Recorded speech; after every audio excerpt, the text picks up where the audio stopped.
अंबडमध्ये खरीप हंगाम आढावा बैठकीत प्रशासन अलर्ट.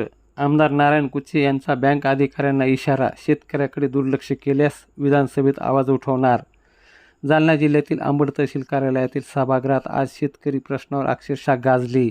अंबड बदनापूर मतदारसंघाचे आमदार नारायण कुचे यांच्या अध्यक्षतेखाली तालुकास्तरीय खरीप हंगाम आढावा बैठकीचे आयोजन करण्यात आले होते. दुपारी 3 वाजता पार पडलेल्या या बैठकीत कृषी, बँकिंग आणि प्रशासनातील अधिकाऱ्यांची जोरदार कानउघडणी करण्यात आली.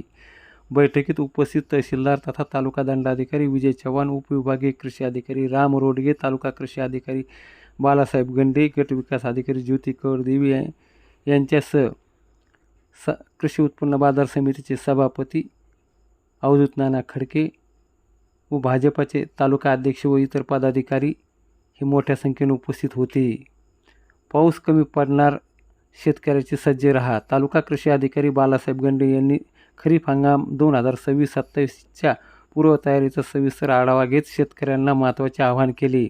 हवामान खात्याच्या अंदाजानुसार यंदा पर्जन्यमान कमी राहण्याची शक्यता असल्याचे सांगत त्यांनी शेतकऱ्यांनी ठिबक सिंचन, तुषार सिंचन, शेततळे आणि विहीर पुनर्भरण योजनेसाठी मोठ्या प्रमाणावर अर्ज करावेत असे आवाहन त्यांनी केले. यावेळी खत, बियाणे, औषधे आणि कृषी विभागाच्या विविध मोहिमेबाबत प्रभावी मार्गदर्शन करण्यात आले.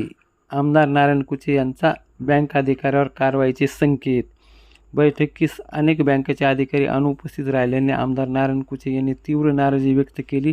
शेतकऱ्यांच्या जिव्हाळ्याच्या प्रश्नावर आयोजित बैठकीकडे जाणीवपूर्वक दुर्लक्ष करणाऱ्या बँक अधिकाऱ्यांना कारणे दाखवा नोटीस बजावण्यात येईल. समाधानकारक खुलासा न झाल्यास आगामी विधानसभा अधिवेशनात हा मुद्दा जोरदारपणे मांडणार असा थेट इशारा त्यांनी दिला.